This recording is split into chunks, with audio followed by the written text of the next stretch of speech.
How many of you here are in a relationship? Okay. The rest of you are psychopaths who don't like people?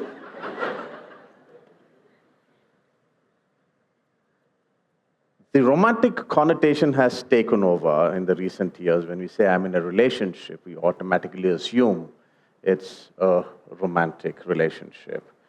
Well, you have relationship with your friends, with your pet dog,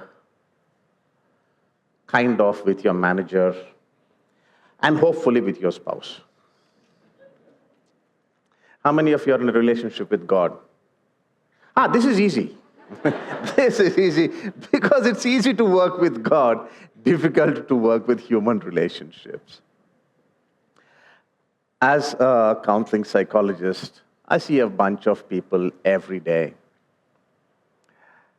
And towards the end of the month, the quarter, or the year, when we look at our numbers,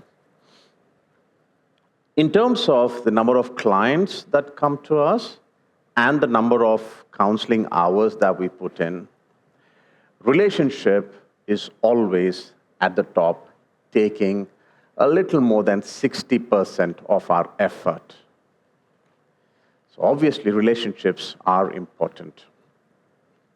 Today, our focus is going to be on the value of relationships. As I run through the content for today, I will be giving you action points for each one of the topics that I'm going to touch on, and eventually one call for action at the end. So if you're making notes, if nothing, just put down the topic name and the action point, and we'll take it forward from there. All right, how many of you have heard this phrase before? What does it mean? In the image of God. It's Latin, imago Dei, in the image of God. Hopefully all of us learned in Sunday school, this is not talking about the physical attributes. Otherwise, we'd be fighting. It's like God is a white man, God is Chinese, God looks Oriental, God looks my skin color.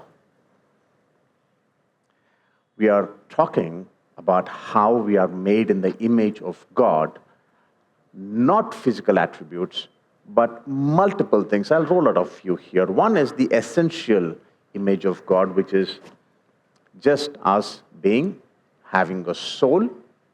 And then it goes on to the image of God in terms of us being creative like He was and continues to be. Rational image, the ability to think, perform. Emotional, God has emotions. He gave us the ability to feel emotions as well. And relational. Right in the beginning, right? Genesis 1:27, what does it say? It said, God created man in His own image. Created them male and female. Now, if you go back, jog your memory a bit, do you remember what God was doing in the cool of the evenings in the Garden of Eden? He went for a walk. Who was he spending time with? Obviously, apart from Adam and Eve having their own relationship, God wanted to have a one-on-one relationship with them, as does He today with us. God made us to be relational beings. Look at Ecclesiastes 4, we'll come back to this a couple of times through this sermon. It reads, 2 are better than 1 because they have a good return for their labor. If either of them falls down, one can help the other up. But pity anyone who falls and has no one to help them up. Also, if 2 lie down together, they will keep warm, but how can one keep warm alone? Though one may be overpowered, 2 can defend themselves, and a cord of 3 strands is not quickly broken. Focusing on what relationships mean to us and how they can be helpful to us. If any of you have read Stephen Covey's books, you will know the biggest book that he's written, The 7 Habits of Highly Effective People. He starts right at the beginning and he says, interdependence is a bigger virtue than independence. What he's saying is, you might be, especially in today's world where everyone is being pushed towards individuality, to be able to do something and boast and say, I am a self-made man, woman, and I can do things on my own. I don't need anybody else. He's calling it a virtue. It's a good thing for you to have. And your ability to work with somebody else, depend on them and have them depend on you, is better than saying, I don't need anybody. I can do this on my own. Interdependence is pretty much what the world runs on now. So it's essential for us to know that God made us to be relational, and interdependence is a virtue. We'll build the rest of the sermon on this. Genesis 2:18 speaks about what God said. He said, it is not good for man to be alone. Now, before Eve came along, I don't know how much later after Adam, but he had the rabbits, he had the cute little does, he had the birds, but that's not the company that God intended for him. He wanted him to have a relationship with someone just like him. Then he gave him Eve.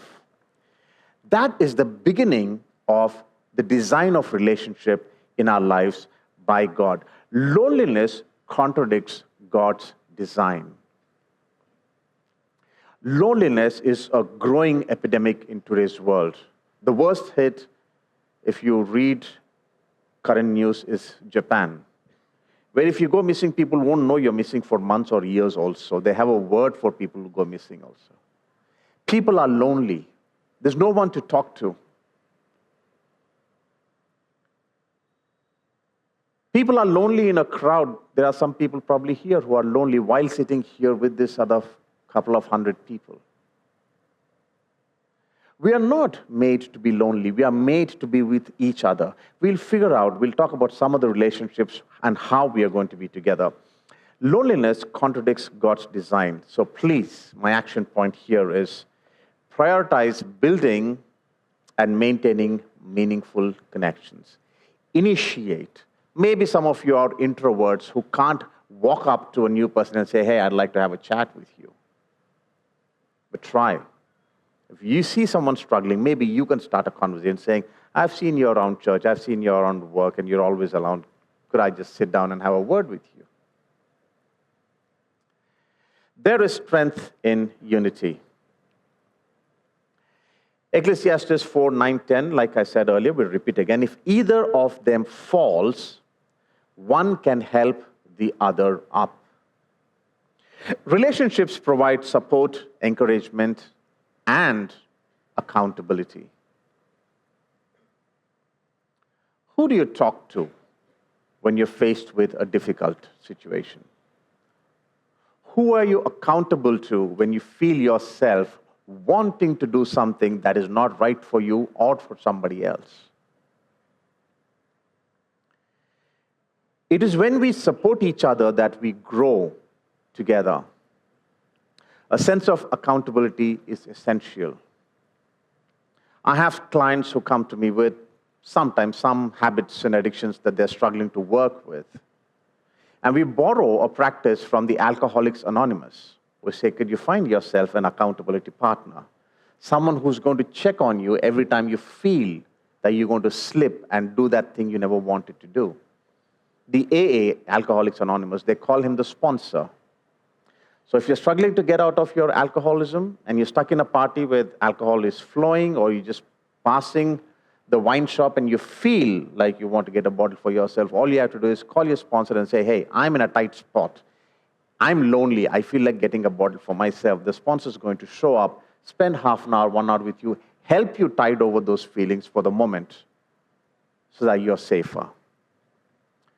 Could you become somebody's accountability partner? Could you seek accountability from someone who's stronger than you, saying, hey, I need help. Would you stick around for some time with me till this tide's over? Our action point here is seek and offer support in your family, your college, your school, your workplace, your community, and church.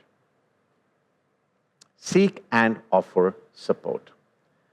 Third, spiritual growth through fellowship. Proverbs 27:17 says, "An iron sharpens iron, so one person sharpens another." Healthy relationships challenge and inspire spiritual growth, especially for believing Christians. If you can find a fellow Christian who's an active believer, then you know that you have the support that you need, who can point you in the right direction. Now, there's one set of relationships that I have, and if I bunch them all, the number is 2,498. Would you know what the title of those relationships are?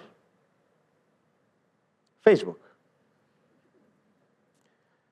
Out of that, I don't know 2,000. I don't know why they call themselves my friends. I don't know why I call them friend, at least on Facebook. I'm focusing on the difference between virtual relationships and real-life relationships. Virtual relationships are great to have. I've had the opportunity to connect with people. This started way back in 1999 for me, connecting people from across the world, people who hosted me when I went to their places without ever having met them before. But if I need somebody at 2 a.m., who do I go to? Virtual relationships might go a little extent, but real-life relationships and the strong relationships are built only when you and the other person or persons go through difficult times together. Because therein lies the proof, active proof, that if you're struggling, I'm going to be with you. And I know when I was struggling, you were with me. The best help nowadays on Facebook is asking you for money. Hey, I'm stuck in Vietnam. Can you send me 25,000 rupees? I'll give you after I come back. You know who it is. Last month, we had a 3-decade get-together for a bunch of classmates from my engineering days. And of all the time that we spent actually having conversations, apart from the fun, was focused on the difficult periods that we went through in college and afterwards too. Because there was the proof that we stood by each other. Real-life relationships go through difficulties and hardships when you offer shoulder to each other. Could you offer mentorship if you see someone struggling? If you've been through a particular phase before and you see somebody else struggling there, could you tell them, I've been there before, I could help you? Or if you're starting off, could you reach out and ask somebody for help saying, I don't know the ropes here, could you teach me? Invest. Our action point here is invest in spiritual friendships and accountability partners.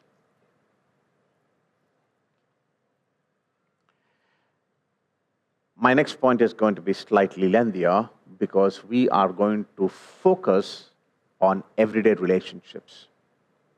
Relationships that we take for granted.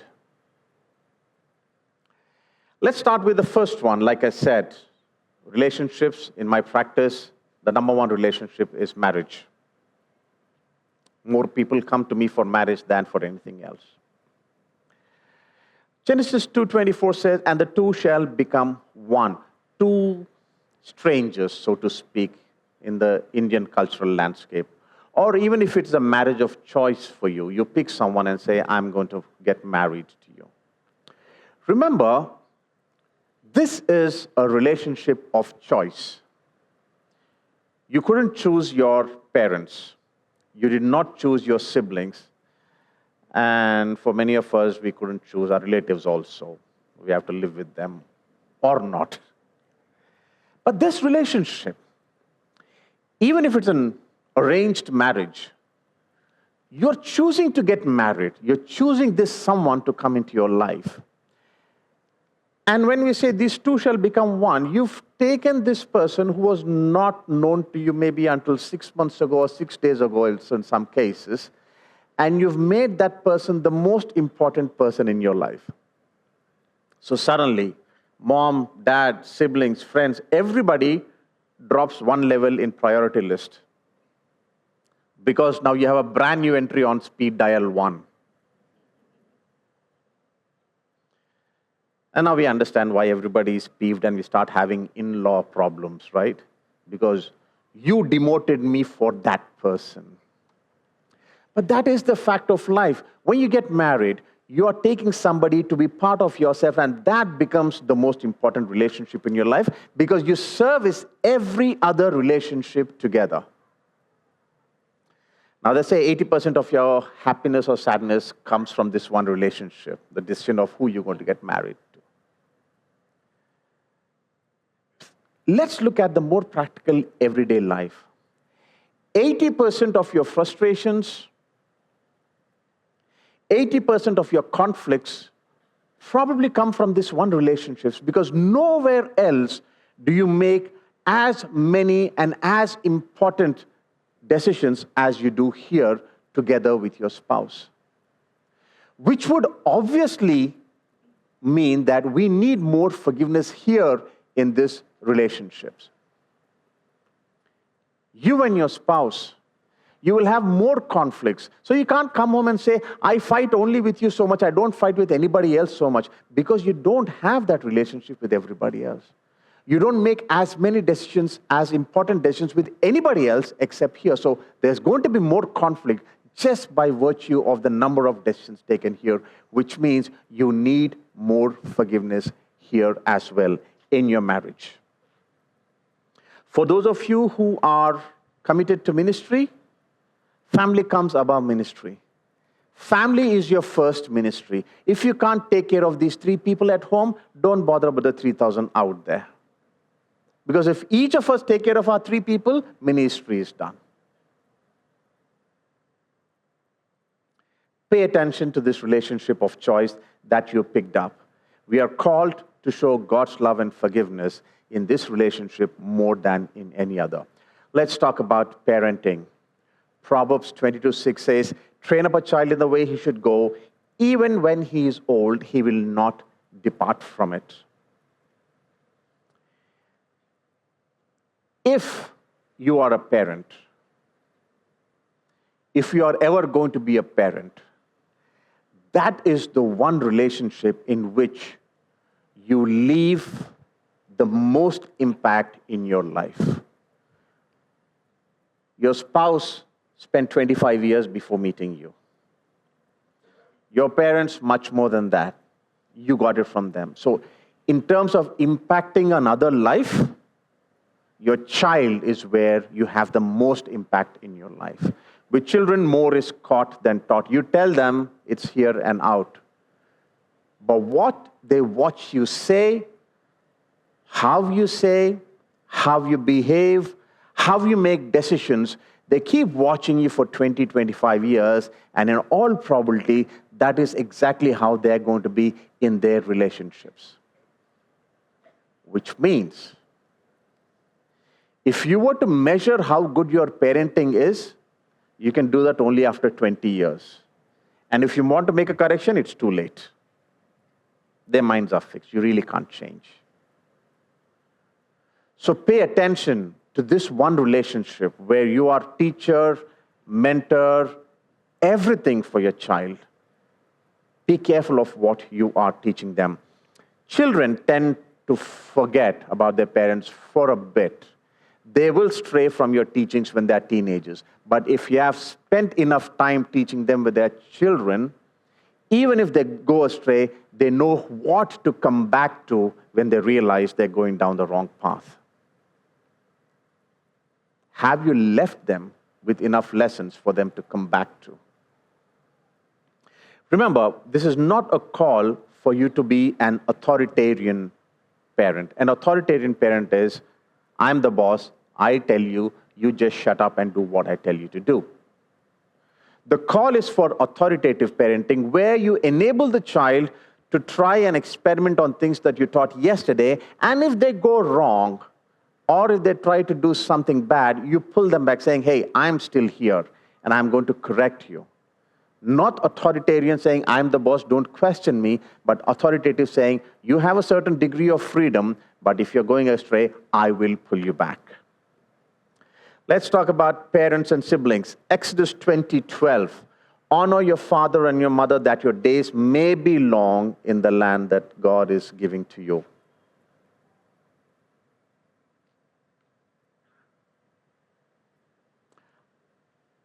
Our parents pour a lot into our lives. Unfortunately, sometimes, towards the later end of their life, they have expectations which are unspoken. Parents and siblings, sometimes if the family is open, everybody speaks about what they want. But in the Indian context mostly, most parents don't openly speak, especially in their later years. It is kind of embarrassing for them to ask help from their children or set expectations. Sometimes it seems to be assumed that since I poured myself into your life for 25 years, you owe me. And if you ask them, what do I owe? They say, what do children owe parents? They want something, but they are unable to say, or they're unwilling to say, because that sounds selfish. And as a parent, you can't be selfish. So if you're a parent, or a child, or a sibling, have open conversations. Speak your mind out and say, this is what I want. This is what I do not want. I do not like this.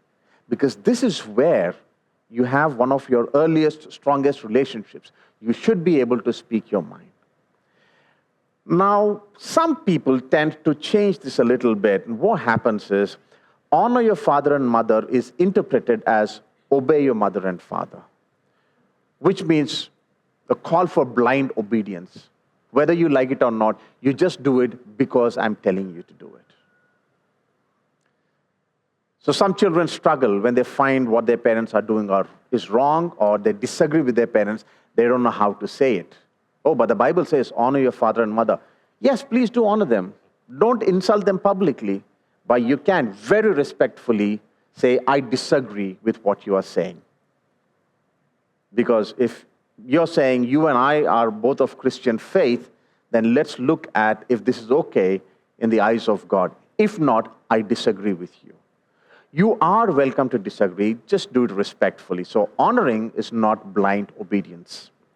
So have open communication with your parents and siblings. Friendships. Proverbs 18:24. One who has unreliable friends soon comes to ruin, but there is a friend who sticks closer than a brother. All of us remember that phase where you moved from sharing with your parents to sharing with your friends. And it pretty much continues till about the time you get married, for half of us. For the rest of us, friends still continue. Something goes wrong, we go and share with our friends first. Right? 1989, I finished my diploma, but I had one backlog. I failed my maths exam. Where do I go? I go to Wesley College. Your Pastor Rufus is there. I go and say, hey, I failed in my maths exam. Yeah, great. I'll tell my father later in the night, just before he's asleep, but with you, I'm very happy to tell you I failed. Because you don't judge me, you're not going to punish me. We find that comfort in friendships. These are big relationships of choice again. They say we are a sum of the people that we surround ourselves with. If you heard the old cliche, tell me who your friends are and I'll tell you about you. Choose your friends carefully. Let's look at the current state of relationships. The year is 1988, and my baby brother is getting operated for something to do with his heart. It's an open heart surgery, major thing. The hospital is about 4.5, 5 kilometers from my grandfather's place. And my uncles and aunts all live around my grandfather's place. So there's a cluster of families, of relatives, and the hospital is 5 kilometers away.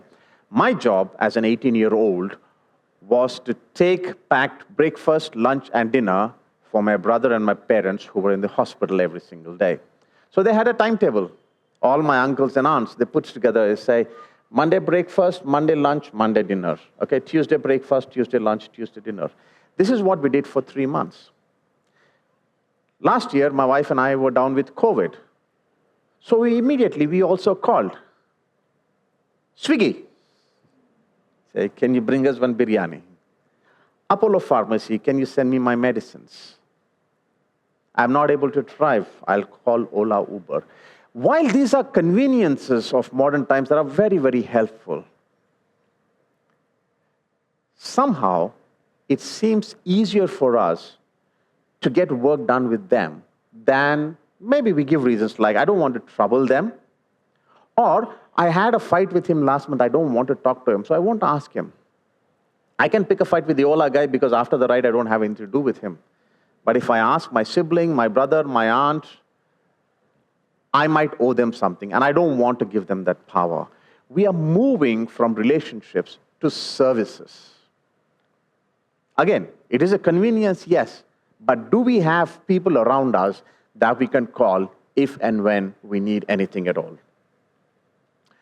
Final point, excuse me, is that we are called to reflect Christ's love.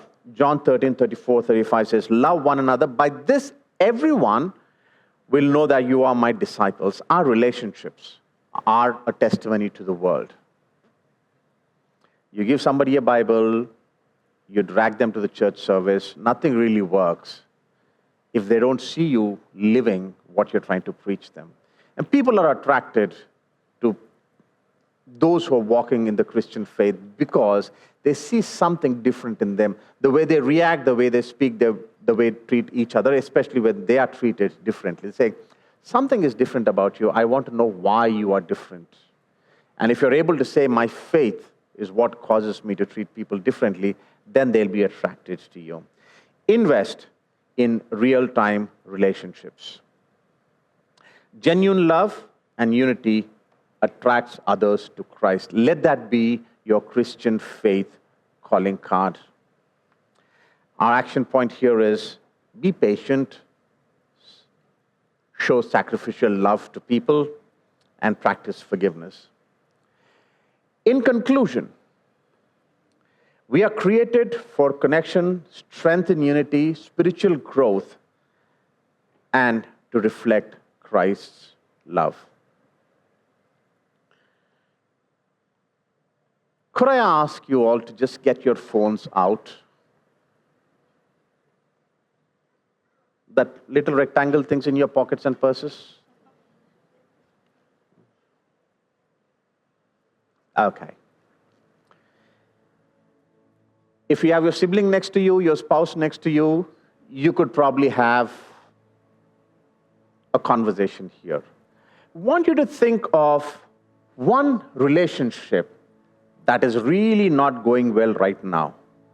Think of one relationship that you want to work on starting this week. I'm not expecting you to mend it and work on it and finish it by the end of this week. But start working on this week. Put down that name in your notes. If you're a paper and pencil person, write it down. Put down the name of that person and say, this is the relationship that I want to start, either initiate or work on and repair.